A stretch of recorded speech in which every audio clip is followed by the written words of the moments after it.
Hi folks, welcome back to the Addicted Bookworm. It's currently 4:39 in the morning. I am tired, but I did finish Nancy Drew with Dragons, Nancy Drew and the Secret of the Goblin Clock, and I hope to at least make this a really long video because I know you guys like that type of stuff. You've mentioned that several times in the comment section. Okay, so before people say that A.J. Rentwick is violating Simon Schuster's copyright, this is based on the 1930 edition of Nancy Drew and the Secret of the Old Clock. So this is the version that I would be using. So I would get a 1930s version of that book, and I would base my entire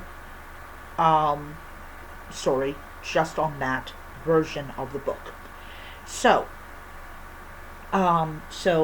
this is Nancy Drew with Dragons, and this takes place in a town called River.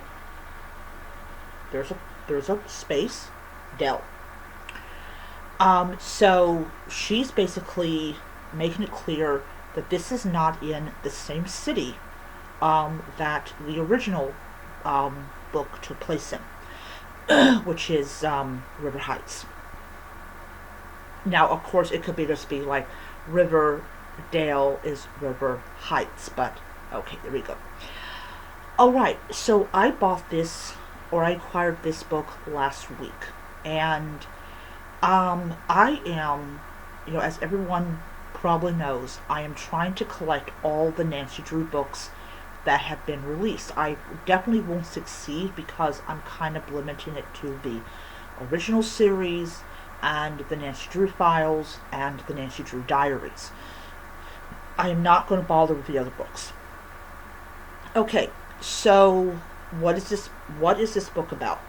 Well, this book is basically the same story, but because this is based on public domain work, you can do it.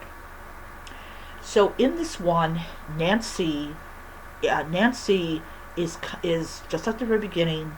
She is very, very worried about the Tophams coming into Joshua. I'm going to butcher his name. I always do. Joshua Crowley's fortune.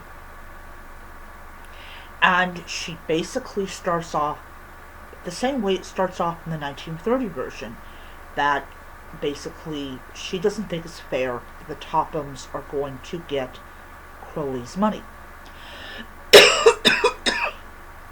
But Carson Drew, just like in the 1930 version, he is a attorney. He basically makes it clear to Nancy that there really isn't anything that can be done about it. Basically, a will's a will, they get the money, and that's just how it goes. So, she hears a rumor that Crowley had left a newer will.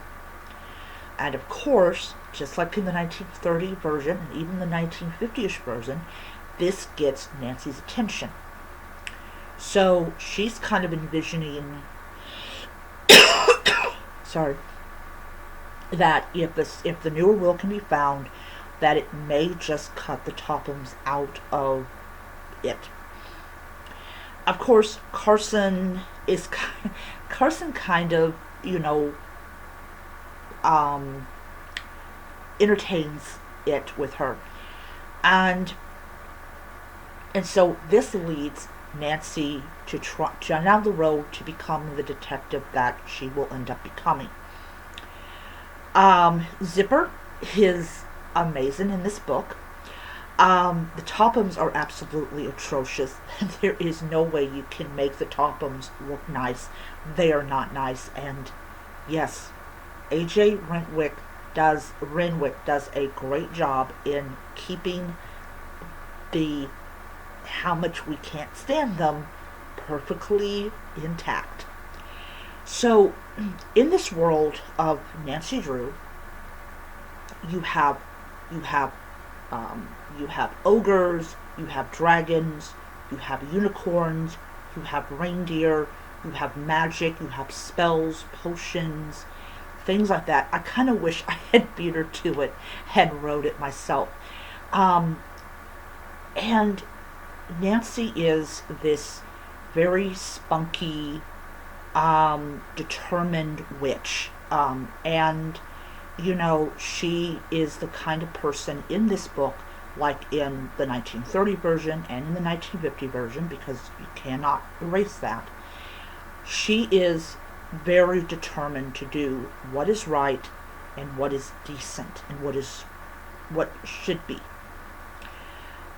We still have the charity ball tickets. We still have Mrs. Topham, who is like, oh, no, no, no, no. Sorry, we're not interested in a mayor charity ball. Because it means they would have to donate money. So. The Tophams have a dragon called Sylvester. Yes, that is actually the dragon's name. And this dragon is just as nasty as his mistress. Helen Corning is in this book as well because she was essentially Nancy's first chum. And she's got a kitten called Snowbell, who, by the way, still, like all cats, does not like water. Dragons don't like water for obvious reasons. They're dragons. They breathe fire. Fire and water don't mix. So, of course, when the Tophams let it slip that Joshua Crowley's possessions are in their bungalow, which I'm pretty sure is far away from the other bungalow that we will probably later on encounter if she does write book 3, and basically decides, I'm going to go out there. Helen Corning has invited me to come to Moon Lake, which, yes, Moon Lake is in this book. And, of course, I'm going to go across the lake with Zipper on a ratty boat that may or may not get me to where I need to go. Yes, we can see where this is going to go. So before they leave, this little girl, might be a teenager, I don't know, kind of warns them about this sea monster that lives in the lake. And of course, Helen is like, I'm pretty sure this is just a little girl's imagination. No, it isn't. The thing is there. This thing is gigantic, and it does not like boats on its lake. It's like the giant squid from Harry Potter, but without any kind of personality. Just a ball of slimy anger.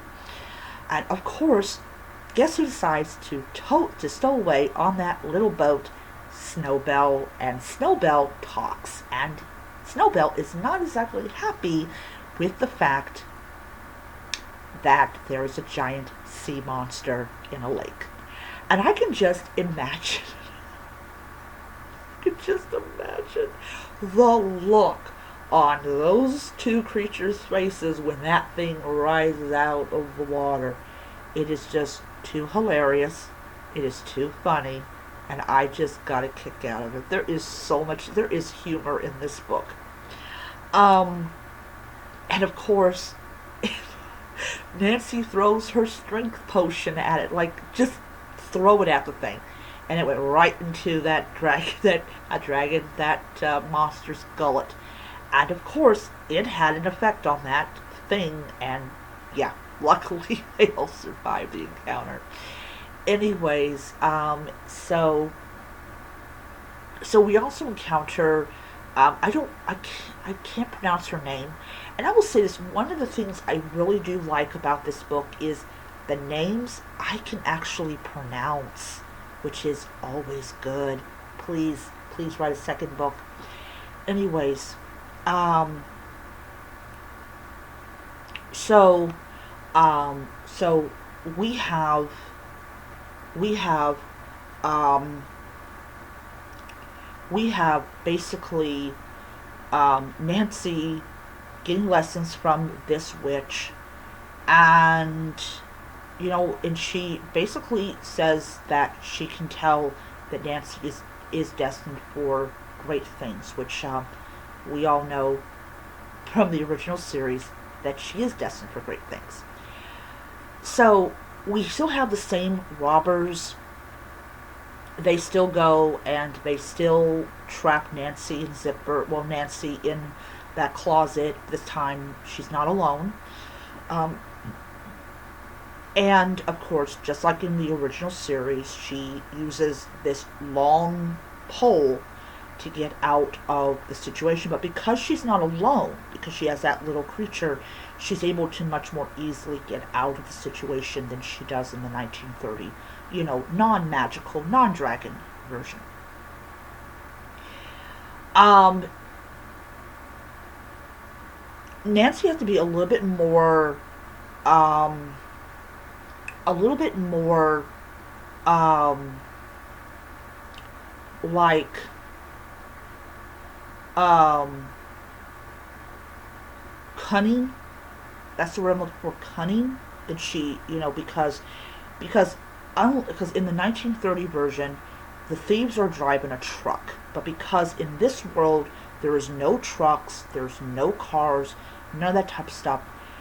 He actually has the key on him, and so of course she has to figure out a way to get to this key because sure enough, in the sack that only can open with this key, there is a clock shape on there. So that tells her the clock is in that sack. So she manages to do it and manages to get the clock. And of course, just like in the original, she's tempted to open the clock right away. However, she manages to not do that. But in the end, we do know she does get her hands on the notebook. Now, here's another thing that makes it different than the 1930 version, or even the 1950-ish version. There is no bank. There is no bank. So the will is not under an assumed name in a bank. It's actually hidden in a tree. But you need the key to get that little compartment open. So of course, Nancy goes around, and there are 4 people that received heirlooms that happens to have the key there. So of course, Nancy uses her brilliant brilliant ability of deduction to figure out the answer to the riddle, and sure enough, her and Carson managed to get their hands on the newer will. Alright, just like before, the Tophams are totally cut off from the will, cut off from all that money, and of course, you have the end of the book, except that she does not mention the second book, which means it tells me that she's not interested in writing the second book, but she may write it in the future. I don't know. Anyways, I gave this book 5 stars on Goodreads, and am I tempted to write my own Nancy Drew and the Secret of the Old Clock? You darn right I am tempted to do that. I am very tempted to do that, because you can repeat word for word in the book just as long as you don't go into the 1951. Anyways, I absolutely loved this book. I thought this book was really great. I do plan on to get the physical copy of that book this coming week. And I'm just excited that I finally finished the book. It had 34 chapters in it, and it was just so amazing to see this very important book. I'm not talking about this one, but to see someone actually, and I'm gonna be blunt. I'm gonna be very blunt. I am getting so sick and tired of every time a character enters the public domain that they're turned into a horror character. It was so nice. It was so nice that you have someone who respects what Nancy Drew means to a ton of girls and did a book about this remarkable character named Nancy Drew in a very respectful and non-horror.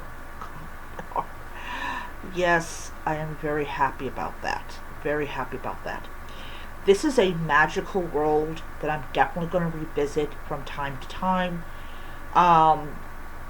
And it is just so amazing. I love Carson Drew. He is still the same amazing character that what I wanted my father to be if I had known my father.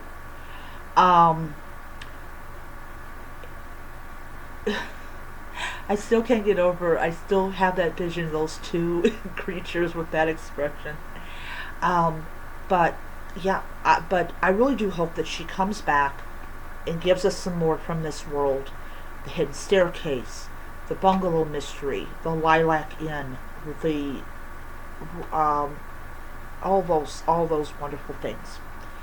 Anyways, so yeah, so I said this on my Nancy Drew book lovers group that I am seriously tempted to write my own version of Nancy Drew and the Secret of the Old Clock. I don't know if it's going to be popular, but it's it's my way of having gratitude about about this. Anyways, I am tired right now. But I will probably go ahead and upload this video later on. If you're getting it now, it's later on. But all in all, I enjoyed it so much. And as I said before, I hope that she writes another one because I had fun with this. Okay, so that is my video. I hope that you enjoyed it, and I will see you guys next time. Bye.